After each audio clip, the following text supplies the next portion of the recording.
안녕하세요. 오경스님입니다. 오늘은 금강경 28장 불수 불탐분을 공부하도록 하겠습니다. 불수 불탐분은 복덕을 받지도 복덕을 탐착하지도 않음이라는 뜻입니다. 경문을 보도록 하겠습니다. 수보리 약보살 이만 항하사 등 세계 칠보 이영보시 약부유인 지일체법 무아 득성어인. 수보리야, 만약 보살이 항하사 겐지스강의 모래 숫자만큼의 세계를 가득 채운 칠보로서 지용보시 그것을 써서 보시를 하고 약부유인 다시 어떤 사람이 일체법이 무아임을 알아서 인을 성취한다면, 인을 성취한다는 인이라는 것은 조금 이따 자세하게 설명하겠지만 그 인과 결정이라고 해서 옳다고 인정을 해서 그것이 그 옳다는 생각이 흔들리지 아니함을 성취하는 겁니다. 그러니까 옳다고 인정해서 그 견해가 흔들리지 않는 상태를 얻는다면 차보살, 승전보살, 소득공덕, 이 보살이 얻은 바 공덕이 일체법의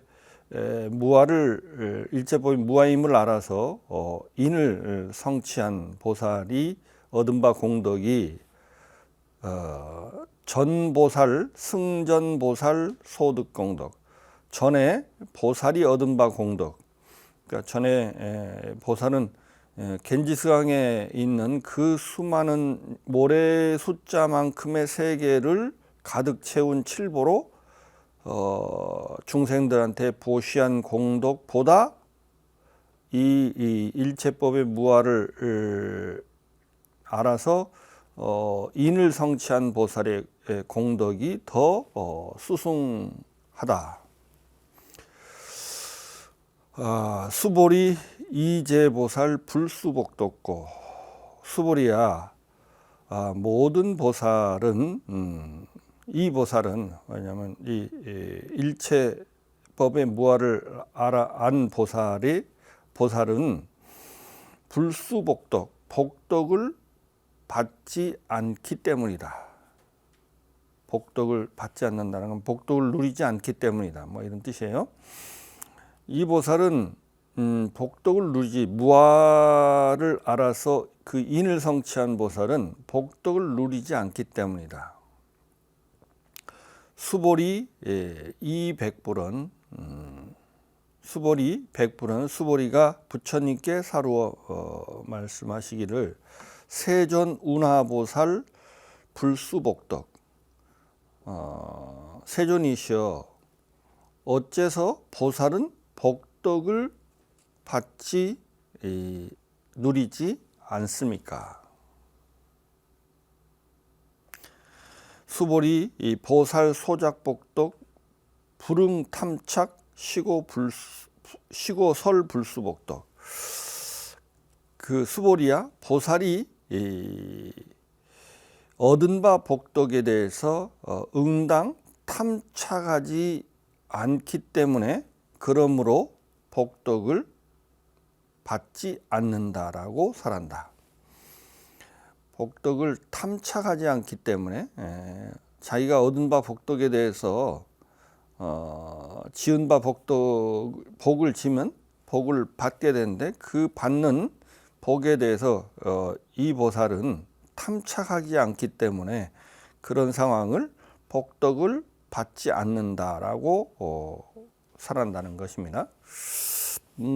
이 장에서는 몇 가지 설명할 것인데 가장 먼저 여러 번 나오긴 했는데 일체법 무아. 근데 금강경은 일체법이 공하다고 하는 것을 설하는 경전이라고 하는데 그 공이란 말은 나오지 않고요. 범소유상 개시 허망하다. 모든 상은 허망하다. 내지는 일체법은 무아이다. 무아라는 말을 공이라는 대신에 무아라는 말을 쓰고 있습니다. 옛날에 제가 강의할 때 무아라는 말하고 공이라고 하는 것은 같은 의미다라고 제가 여러 번 이야기했는데요.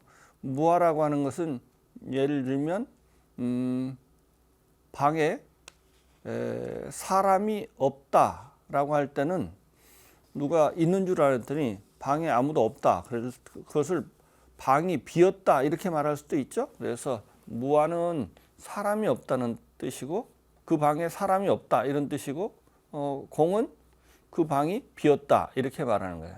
어떤 상황은 그 상태는 똑같은 말이죠. 그래서 무아는 공하고 거의 동일어입니다. 그런데 여기에서 무아에 대해서 조금 더 자세하게 알아보도록 하겠습니다. 무아를 일반적으로는 내가 없다라고 하는데 나 아자니까요. 내가 없다 이렇게 해석하는데 좀 더 정확하게 말하면 이 아가 아트만을 음사한 것입니다. 아트만. 무아는 산스크리트는 아트만이거든요. 아트만인데 아트만이 없다는 뜻인데 그 아트만은 인도의 중요한 철학 용어죠. 그것을 조금 더 전통적으로 이 말을 번역을 어떻게 하냐면 채성 이렇게 번역합니다. 채성. 그러므로 일체법 무아란 말은 세상의 모든 존재는 체나 성이 없다는 거예요. 그러니까 실체나 주체나 자성이 없다는 뜻입니다. 그래서 여기서 그래서 이제 무아를 알 때 이 아트만이 체란 뜻이거든요. 체나 성이란 뜻인데 그래서 실체, 주체, 자성 이런 말을 이게 일반적으로 우리가 일상적으로 쓰이는 용어이기도 하지만 이건 조금 중요한 철학 용어죠. 일반적으로 좀 우리가 일반적으로 쓰는 용법하고는 조금 다르기 때문에 거기에 대해서 조금 더 자세하게 알아보도록 하겠습니다. 먼저 실체라고 하는 것은 사전적 의미는 이렇습니다. 상황에 따라 여러 가지로 변화할 수 있는 성질이나 상태나 작용 또는 관계 등의 근저에 있으면서 드러난 현상을 떠받치는 근본 존재를 실체라고 합니다. 실체. 영어로는 서브스탄스인데요. 서브라는 건 아래라는 뜻이고 스탠스는 그 받치다는 뜻이죠. 또한 이 실체라는 말에 어떤 의미가 있냐면 그 어떤 존재가 존재하기 위해서 그것 외에는 그 어떤 것도 필요로 하지 않는 그것 자체로 완전한 존재, 그것 자체만으로 존재하는 존재를 실체라고 합니다. 무의존적인, 무조건적인 존재죠. 이 말을 잘 들어보면 연기의 반대 개념이라는 걸 알 수 있죠. 연기는 이 세상의 모든 것은 서로 의지해서 연해서 존재한다고 하는데 연해서 존재하지 않고 그것 자체로 다른 것에 의지하지 않고 그것 자체로 존재하는 존재를 실체라고 합니다. 왜 이런 말을 하냐 하면 우리 중생들이 세상을 이해할 때 존재를 이와 같이 이해한다는 겁니다. 이와 같이 실체적으로 존재를 이해한다는 거예요. 즉 우리가 책상을 인식할 때 우리의 인식 능력에 의해 드러난 현상들인 색깔이나 모양이나 소리나 감촉의 배후에 그 현상을 떠받치고 있는 실체로서의 책상이 먼저 있고 그 책상이 우리 눈에 현상한다는 거죠. 뭐 어떤 모양으로, 색깔로 또는 소리로 또는 감촉으로 현상한다고 우리가 생각한다는 겁니다. 즉 일체법이 무하라고 하는 것은 그 현상을 떠받치고 있는 실체로서의 책상, 그 어떤 현상 밑에 있는 현상을 현상케 하는 실체로의 책상은 없고 단지 인식 능력에 의해서 드러난 현상만이 있다고 하는 겁니다. 이게 일체법 무하라는 뜻입니다. 실체가 없다는 뜻이거든요. 그러니까 그래서 이 현상만 있고 실체가 없다고 하는 것을 이것을 법무화 또는 법공이라고 합니다. 법공이라고 합니다. 즉 세상에는 우리의 인식 능력인 아니비설신의와 그 대상 세계인 색성향 미촉법만이 존재하므로 그것이 일체이고 그것이 전부 다입니다. 존재의 전부 다입니다. 그것 말고는 없답니다. 그것이 일체이고 그 이외에는 그 어떠한 존재도 존재하지 않는다는 것입니다. 즉 우리의 인식 능력인 아니비설신의 배후에 있으면서 그 아니비설신을 조절하고 총괄하여 인식을 일으키는 실체로서 우리가 마음을 우리가 상정합니다. 마음은 본 적이 있는데 마음이 눈을 통해서 본다 이렇게 생각합니다. 그런데 눈이라는 인식 능력이 있는데 그 눈을 총괄하는 실체로서의 마음이 없다는 겁니다. 눈이라는 인식 능력만 인정하는 겁니다.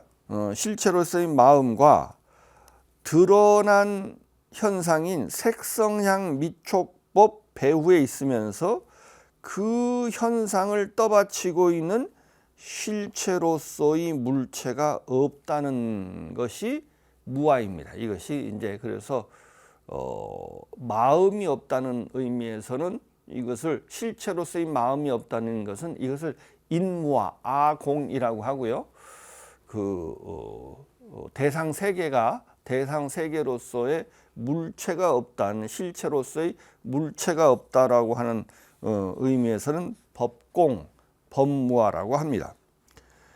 우리의 인식 능력은 눈, 귀, 코, 혀, 몸, 의식뿐이며 그것으로 현실적으로 확인할 수 있는 것은 색상, 소리, 냄새, 맛, 감촉, 개념 등 현상뿐이지 현상을 떠받치고 있는 실체로서의 물체는 확인할 수 있는 인식 능력 자체도 없고 그래서 확인할 수도 없으며 그것은 단지 우리의 잘못된 생각이 만들어낸 허구라는 것입니다.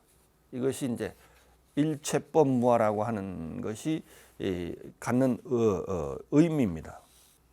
우리는 이렇게 생각하지 않는다는 거죠. 책상이 있고 책상이 어떤 모습을 띠는 거지 모습만 있다라고 생각하지 않죠. 근데 눈으로 확인할 수 있는 것은 모습을 확인한 것이 책상을 확인한 건 아니거든요. 근데 우리는 자꾸 모습을 보고 모습을 가진 책상이 있다고 우리가 자꾸 생각한다는 거죠.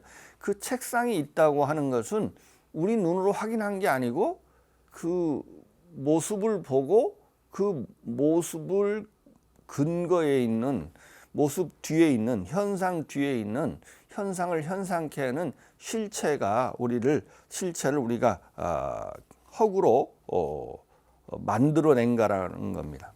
그러면 어떻게 실체가 없이 현상만이 존재할 수 있는가? 그것을 설명하는 것이 연기입니다. 연기.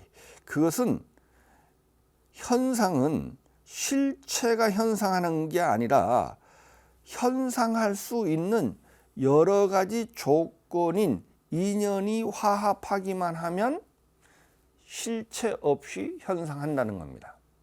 그래서 어떻게 우리는 실체가 있고 실체가 현상한다고 생각하지 어떻게 실체가 없이 현상할까?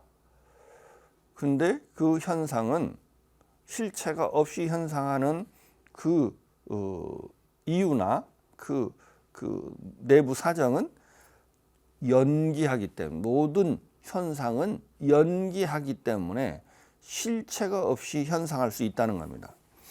또한 세상의 모든 현상과 작용과 행위는 그 배후에 현상케 하는 자나 작용하는 자 또는 행위하는 자인 현상과 작용과 행위의 주체가 있지 않다는 것입니다. 이게 법무할 때는 실체가 없다는 것을 법무화라고 하고, 주체가 없던 행위의 주체가 없다는 것을 인무화 또는 아공이라고 합니다. 초기 경전에 자주 나오는 반복적으로 나오는 무화를 설명할 때 나오는 이야기가 있죠. 행위는 있지만 행위하는 자는 없습니다. 행위는 있지만 행위하는 자는 없습니다. 보고 듣고 깨달아 아는 심리 작용이나 기뻐하고 슬퍼하는 심리 현상은 있지만 보고 듣는 자, 슬퍼하고 기뻐하는 자인 주체로서의 마음은 없답니다.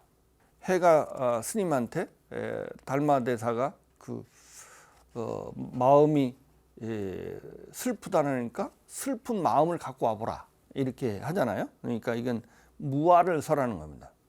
슬픔은 있지만, 슬퍼하는 심리 현상은 있지만 슬퍼하는 마음은 없다는가. 그러니까 우리는 그 어떤 심리 현상이 일어나면 마음이 있어야 현상이 일어난다고 생각하는데 그렇지 않답니다.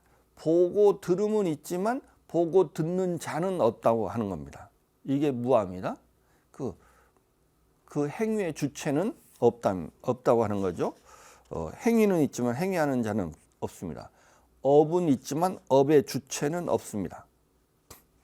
조금 그것을 비유를 들면, 하늘에서 비가 온다고 하여 비를 뿌려주는 하나님이 있거나 있을 필요가 없습니다. 비가 오는 강우 현상은 비가 올 수 있는 여러 가지 조건이 화합하면 비가 오는 것이지, 비를 뿌려주는 자 또는 비를 오게 하는 자, 비를 뿌려주는 자, 현상을 현상케 하는 자인 주체는 실제로 있지도 않고 있을 필요도 없습니다. 사실 이것이 상식화된 것은 오래되지 않았죠. 과학이 발달하면서 이게 우리는 어떤 현상이나 작용이 일어나면 작용케 하는 자나 현상케 하는 자나 어떤 행위의 주체가 있다고 하는 것이, 이것이 우리가 모든 사람이 그렇게 생각했는데, 그래서 우리가 하나님이라고 하는 것이 인류의 역사에 보면 그런 식으로 생각하는 것은 모든 문화권에서 공통적으로 있어 왔습니다. 근데 과학이 발달하면서 좀 더 진짜 그게 사실인가를 면밀히 검토하니까 어떤 현상은, 어떤 작용은 조건이 화합하면 그런 현상이 일어나는 것이지, 현상을 현상케 하는 자나 작용케 하는 자가 있어서 작용하는 것이 또 현상하는 것이 아니구나라는 것을 인류가 깨달은 지가 그렇게 오래되지 않습니다. 근데 그 이야기를 부처님은 2600년 전에 하신 겁니다. 그래서 이와 같이 세상의 모든 현상과 작용은 그 주체가 없습니다. 왜냐하면 모든 현상과 작용은 인연의 화합에 의해서 생기하기 때문이다. 즉 일체법이 무아인 이유는, 실체가 없는 이유는 일체법은 연기하기 때문입니다. 그래서 무아와 연기는 이게 같은 상황을, 말은 좀 다른 건데요. 무아는 실체가 없다는 뜻이고, 연기는 이 세상의 모든 것은 조건의 화합에 의해서 생겨한다는 뜻이죠. 조건의 화합에 의해서 생겨하기 때문에 실체가 있을 필요도 없고 실제로 있지도 않다고 하는 겁니다.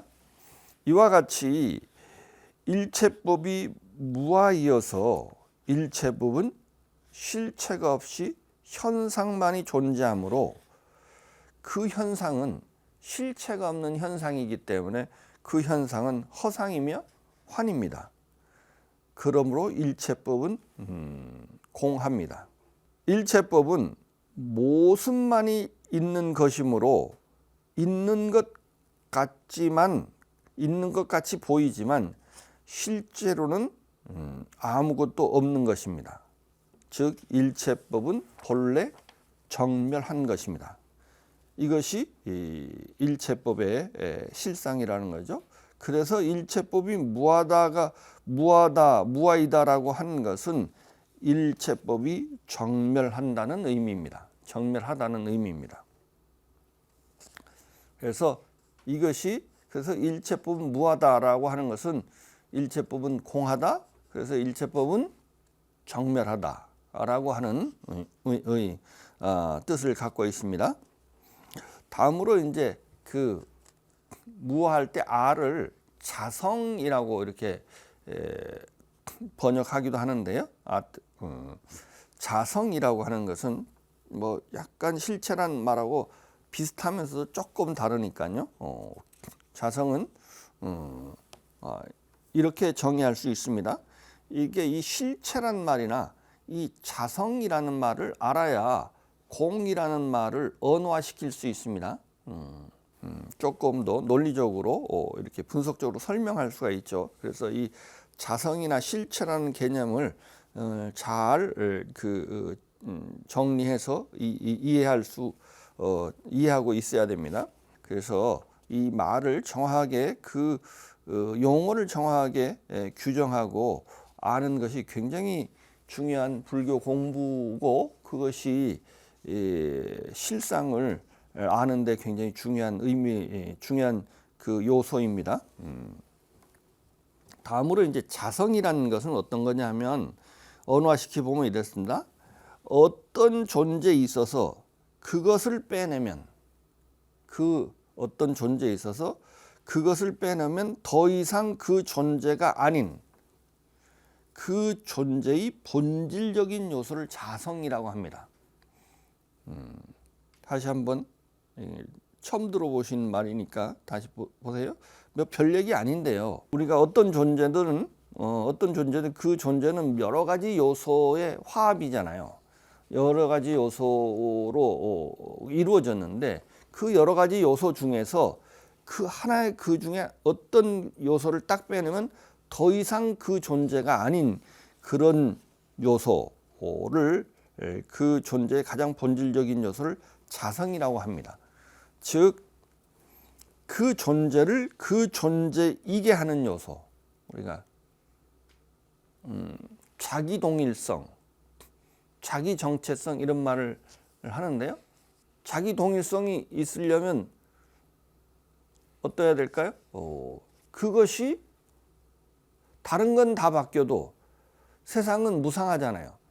무상해서 끊임없이 변하는데 그 요소는 안 변해야 말하자면 어제 나하고 오늘의 나가 우리는 같은 나라고 생각하고 3살 때 내와 60년이 지난 지금의 내가 똑같은 나라고 우리가 생각하잖아요. 그러면 다른 건 다 바뀌었을 거 아니에요. 말하자면 그 물질적으로든 정신적으로든 많이 바뀌었는데 그 중에서 가장 본질적인 요소가 안 변했기 때문에 그게 동일한 나다 이렇게 우리가 생각할 거 아니에요. 그 본질적인 요소를 자성이라고 한다는 겁니다.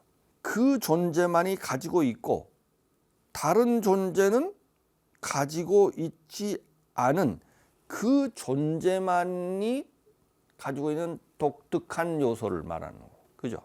다른 존재도 가지고 있는 요소 같으면 말하면 나와 남을 구별할 수가 없습니다. 그죠? 그렇기 때문에 나만이 가지고 있는 나의 영혼은 나만이 가지고 있는 거잖아요. 그렇기 때문에 그런 요소를 다른 존재는 가지고 있지 않은, 그러니까 공유하지 않는 그 존재만이 가지고 있는 독특한 요소를 자성이라고 합니다. 그 요소에 의해서 그 존재와 다른 존재를 구분할 수 있는 분별의 근거가 되는 요소죠. 또한 그 요소는 변하면 안 됩니다.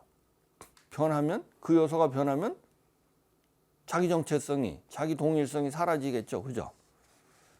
그것은 안 변. 이 자성, 성이란 말이 불변이라는 뜻이 있습니다. 변하지 않는다는 뜻이 있어요. 변하지 않는다. 불변의 요소이며, 그것은 본래부터 가지고 있어서 새로 만들어지지 않는 요소입니다. 말하자면 우리 그런 요소를 우리는 뭐라고 그래? 천부, 하늘로부터 내려받은, 본래 태어나자부터 가지고 있는, 그거는 내가 태어나서 만들어진 요소가 아니죠.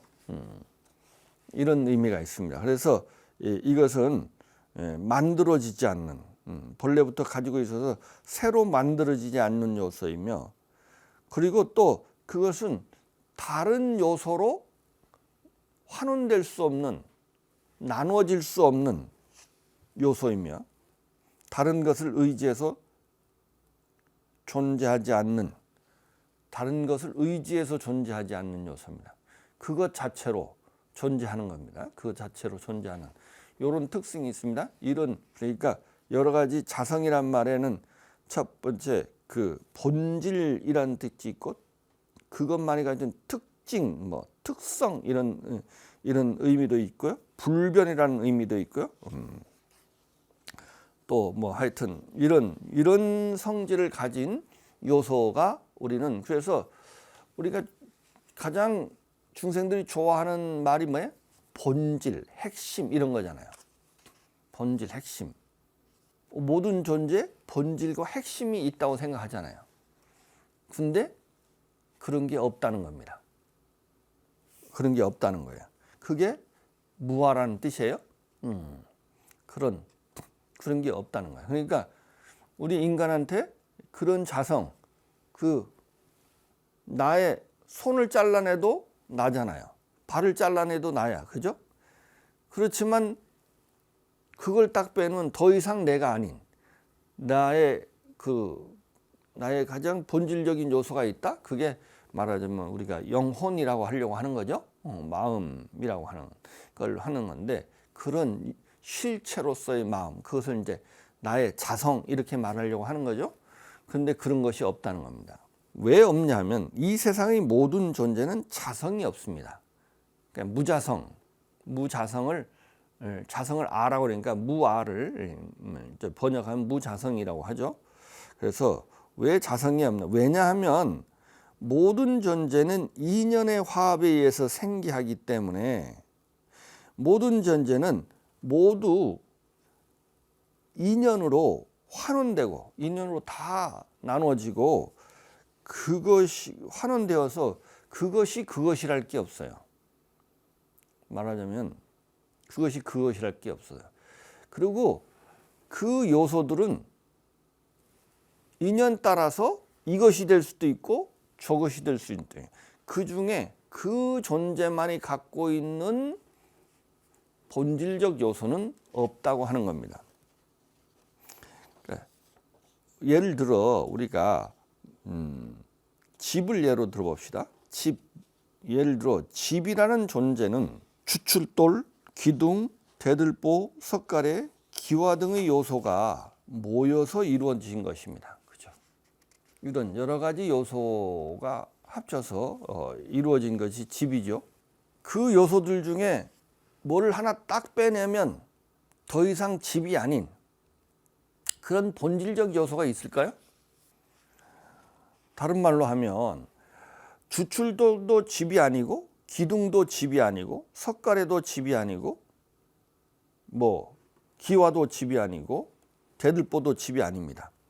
집의 요소 중에 그 어떤 것도 집은 아니지만 그 요소들이 합쳐져서 집의 모양과 집의 용도에 맞으면 집이라는 이름을 얻는 것입니다.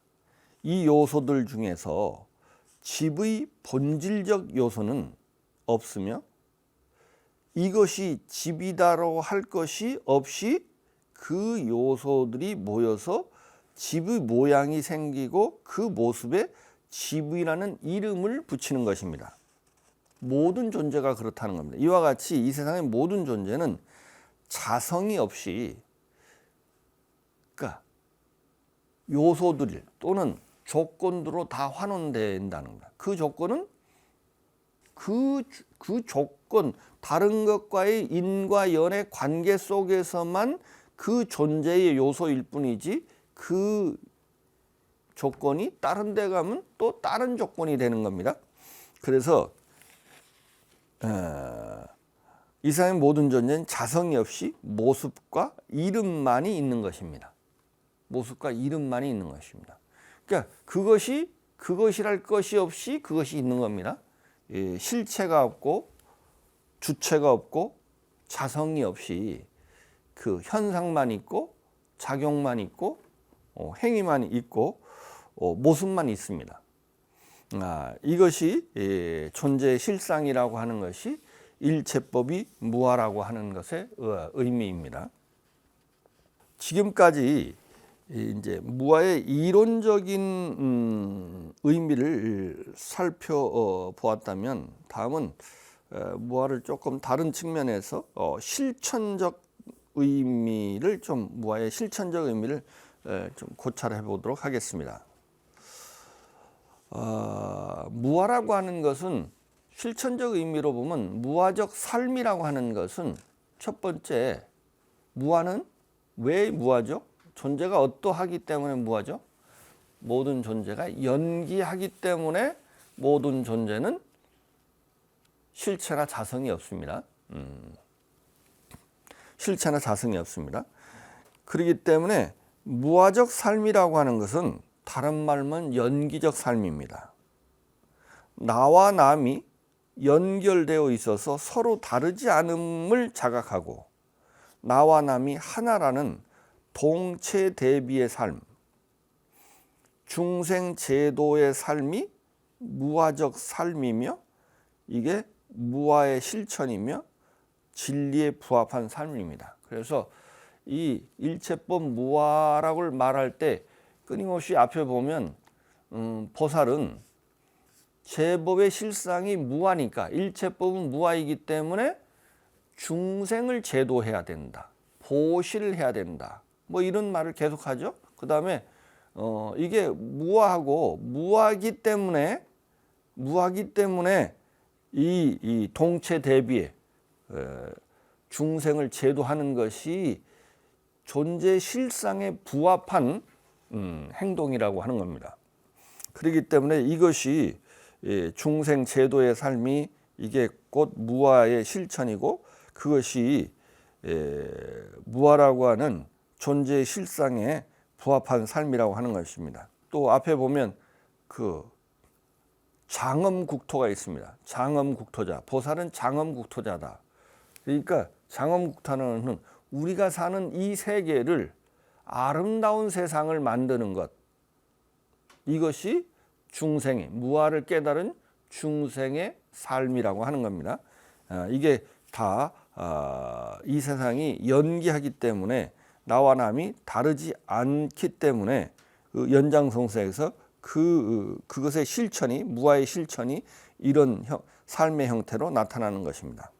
또한 나라고 하는 것을 의지해서 선악, 애증, 좋고 나쁨, 이런 것 등 모든 분별이 일어나므로, 무아를 성취하게 되면 모든 분별의 근거가 사라지므로, 그러니까 아가 있어야 좋은 게 있고 나쁜 게 있어요. 그죠? 우리의 모든 언어, 우리의 모든 판단에는 아가 있어야 생기는 겁니다. 어떤 것이 깨끗하다는 것은 나라고 하는 걸 기준으로 해서 깨끗한 게 있는 거죠. 나가 없이는 깨끗함이라는 것이, 모든 언어가, 우리의 모든 분별이 이렇게 아를 근거로 해야 이런 분별이 있습니다. 그렇기 때문에 그 분별의 근거가 사라지므로 모든 분별과 망상과 번뇌가 사라져서 무분별히 청정하고 깨끗 평등하고 원만한 마음이 됩니다. 그러니까 무아를 성취하게 되면 분별이 사라집니다. 왜냐하면 아가 모든 분별이 근거이기 때문에.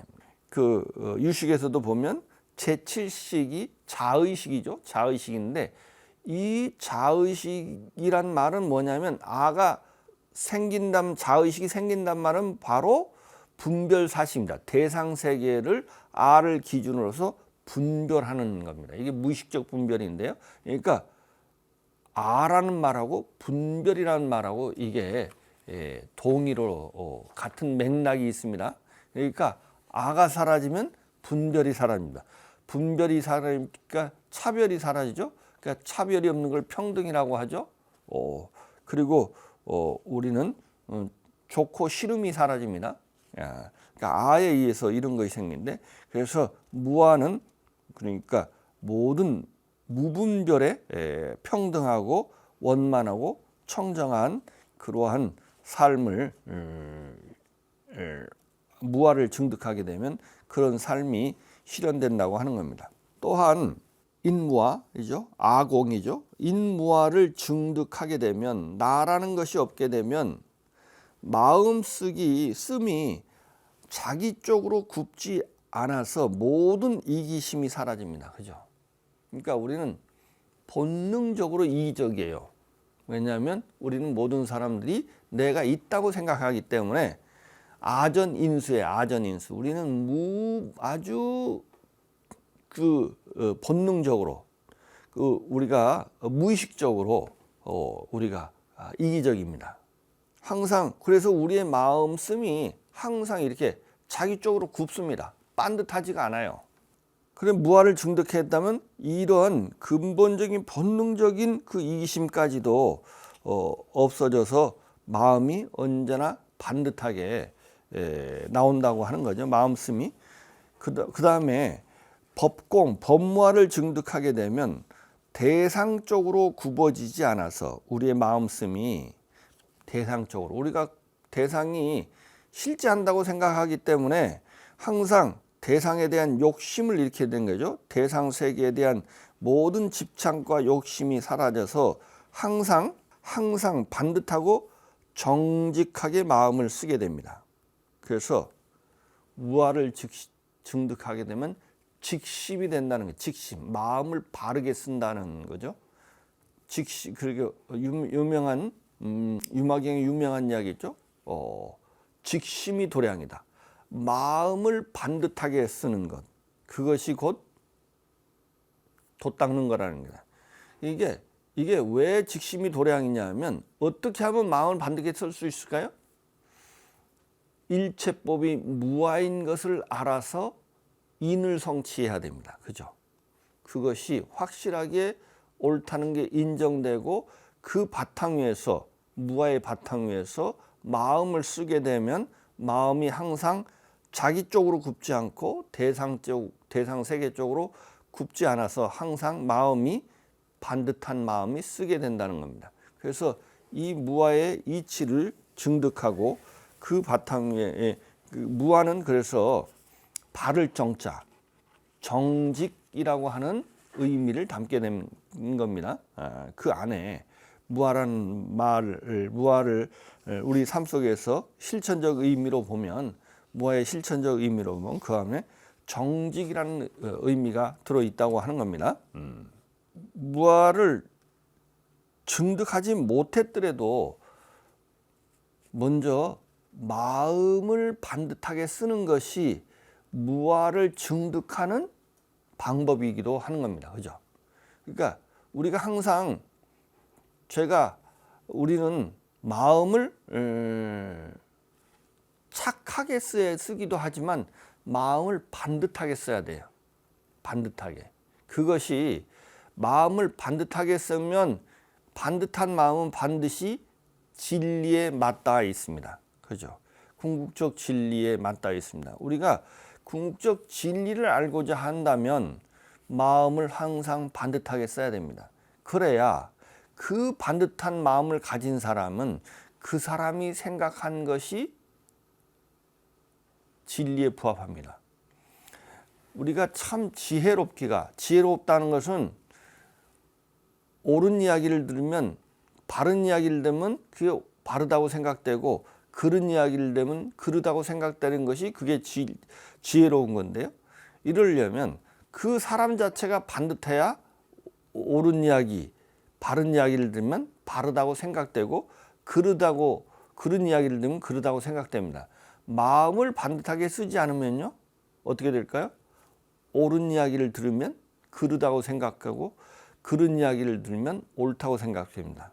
곧 바른 마음이 곧 지혜로움입니다. 그러니까 우리의 행위와 이 마음이 이렇게 연결되어 있습니다. 그러니까 우리가 바른 행위를 하는 것이 그 지혜를 증득하는 가장 기본 바탕이 된다는 것을 잊지 않았으면 좋겠습니다. 오늘은 여기서 마치겠습니다.